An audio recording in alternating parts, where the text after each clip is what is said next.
तब से लेके अब तक मेरे जीवन में जो जो बदलाव आए हैं वो सभी बदलाव मैं आपको बताऊंगा कि जो व्यक्ति भगवान शिव की पूजा करता है उसके जीवन में क्या क्या बदलाव आते हैं, क्या क्या चेंजेस आते हैं, किस प्रकार से भगवान शिव उसके जीवन को बदल कर देते हैं, किसी प्रकार से भगवान शिव उसको एक नई दिशा देते हैं और किस प्रकार से अपनी शरण में लेते हैं।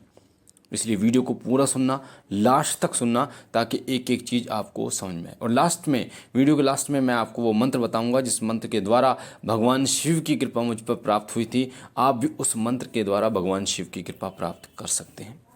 और मंत्र जब किसी के मुख से आप सुन रहे हैं तो वो गुरु मंत्र का काम करता है। अगर उस व्यक्ति को आप अपना गुरु मान लें और उस मंत्र का जप करें तो वो मंत्र निश्चित आपको फल देता है। तो जब मैंने बाबा भोलेनाथ की पूजा शुरू करी थी तो उस समय पर हम प्रेत बाधा से बहुत ज़्यादा जूझ रहे थे। जगह जगह भक्तों को दिखाया था, कहीं आराम नहीं हुआ, बहुत परेशान थे। मम्मी को ऊपरी की दिक्कत थी, कभी बहन को ऊपरी की दिक्कत हो जाती थी। और ऐसी दिक्कतों में किसी को इतने रुपए दिए क्योंकि पापा थे नहीं, किसी को 10,000 रुपये दिए, कितने को ये दिए 5,000, 2,100 रुपये, इस तरीके से हमें भक्तों ने बहुत लूटा था। उस समय पर एक मंत्र, जिस मंत्र को मैं आपको लास्ट में बताऊंगा, उस मंत्र का जप करना मैंने शुरू किया। और उससे पहले मुझे सपने में कुछ दर्शन ऐसे होते थे भगवान शिव के, कुछ संकेत ऐसे मिलते थे जिन संकेतों से मुझे ये पता चला था कि कहीं ना कहीं भगवान शिव की कृपा मुझ पर है, तभी मुझे ये ऐसे संकेत दिखाई दे रहे हैं। कभी मुझे डमरू दिखाई दे रहा है, कभी मुझे भगवान शिव के नंदी दिखाई दे रहे हैं, कभी लटाधारी बाबा कोई दिखाई दे रहा है, कभी शिवलिंग, बहुत बड़ा शिवलिंग दिखाई दे रहा है। इस प्रकार के संकेत मिलते थे।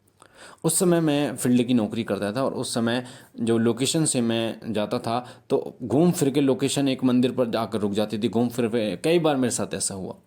और फिर जब मैंने चेहरा ऊपर करके देखा तो वो शिवलिंग, शिव जी का वो था, मंदिर था।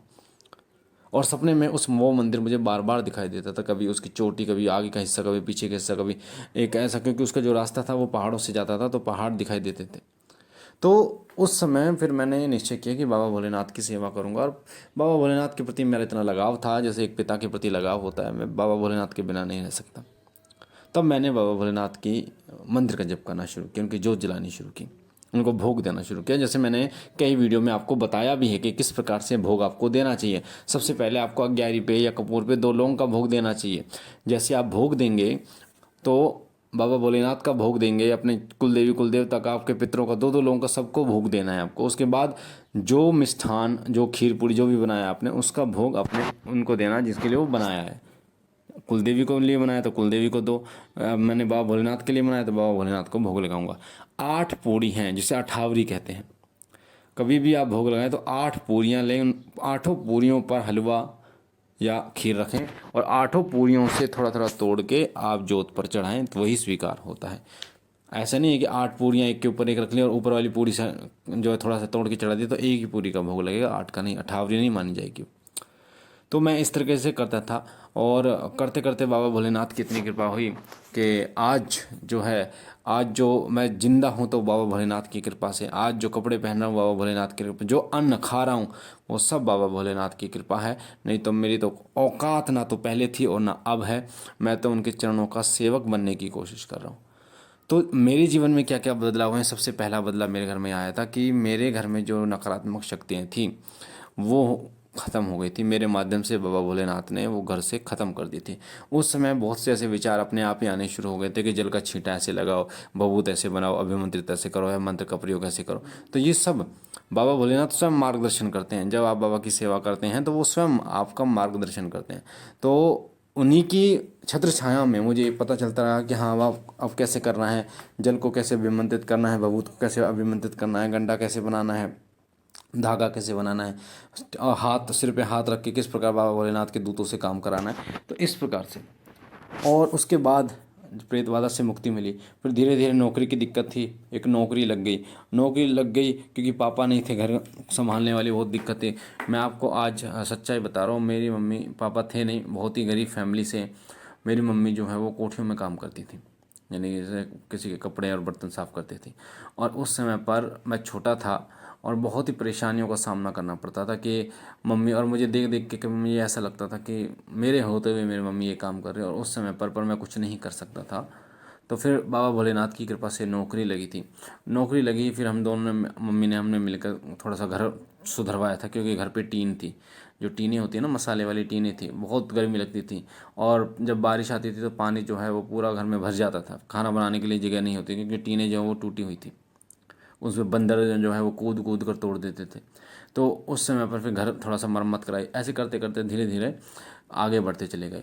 फिर बाबा की ऐसी कृपा हुई कि बाबा ने बढ़ाते बढ़ाते फिर घर बनवाया, लेंटर वगैरह का घर बनवाया, सही तरीके से टाइल वगैरह लगा के घर बनवाया। और घर बनवा फिर मम्मी की जो है काम जो है, वहाँ जहाँ मम्मी काम करती थी वहाँ से मम्मी को घर बैठवाया। मम्मी अब आपको जाने की ज़रूरत नहीं है।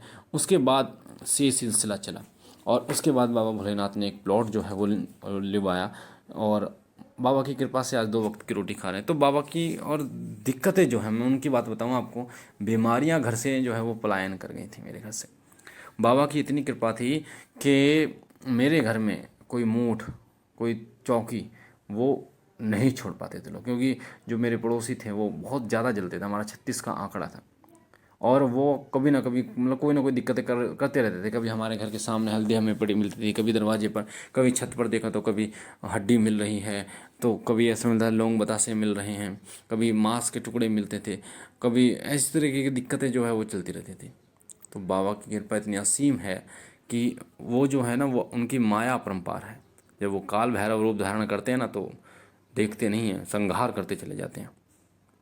आज बाबा भोलेनाथ की कृपा से बाबा भोलेनाथ ने इस लायक किए हैं कि हम खुद का भी भला कर सकते हैं और अन्य किसी व्यक्ति का भी भला कर सकते हैं, और समाज कल्याण करने की भावना है। पर कहीं ना कहीं जो है वो थोड़ी अड़िंग आती है। थोड़ा सा रास्ता रुका हुआ, इसलिए रुका हुआ है क्योंकि ना तो इतनी जगह है, क्योंकि अगर ना नंबर मैं देना शुरू कर दूं लोगों को, तो लोग इतने आ जाएं कि ना तो इतनी जगह है और ना ही वो माहौल बन पाता है। और मैं अकेला अपने घर में हूँ, परिवार को भी चलाना है, मम्मी को भी देखना है, बच्चों को भी देखना है, सब कुछ। मेरा कोई ना तो कोई भाई है, मेरी 2 बहनें हैं, उनकी शादी हो गई, और मम्मी है घर पे। तो बाबा ने इतनी कृपा करी है, इतनी कृपा करी, मैं आपको क्या मतलब मैं मुँह से नहीं बता सकता। तो आप भी अगर चाहते हैं कि बाबा कृपा करें, तो बहुत कृपा बाबा करते हैं, बहुत दयालु हैं। आप उनकी सेवा तो उठाइए, उनको स्नान कराइए। मैं क्या करता था, मैं हर सोमवार बाबा भोलेनाथ को स्नान कराता था। और बाबा के मंत्र जो मैंने आपको बताया कि मैं आपको बताऊंगा, मंत्र आद अंत धरती आद अंत परमात्मा, दोनों बीच बैठे शिव जी महात्मा, खोल गड़ा दे दड़ा देखो शिव जी महाराज तेरे शब्द का तमाशा। मैंने ये मंत्र कई वीडियो में बताया, और इस मंत्र को लिखित रूप में मैंने आपको बताया। और अगर आप बोलोगे तो मैं कोशिश करूँगा डिस्क्रिप्शन में डाल दूँ इसे। और इस मंत्र को मैंने जब करता था रुद्राक्ष की माला से, तो बाबा की कृपा हुई। पर मैंने शिवलिंग को स्नान कराना नहीं छोड़ा कभी। तो यही कहना चाहूँगा, आपके जीवन में भी बहुत सारे बदलाव आएंगे जब आप बाबा की कृपा सेवा शुरू करेंगे। तो बाकी बाबा भोलेनाथ आप पर कृपा करें, आपके घर परिवार पर कृपा करें। और हम मिलते हैं एक नई जानकारी के साथ, तब तक के लिए ओम नमः शिवाय, ओम नमः शिवाय, ओम नमः शिवाय।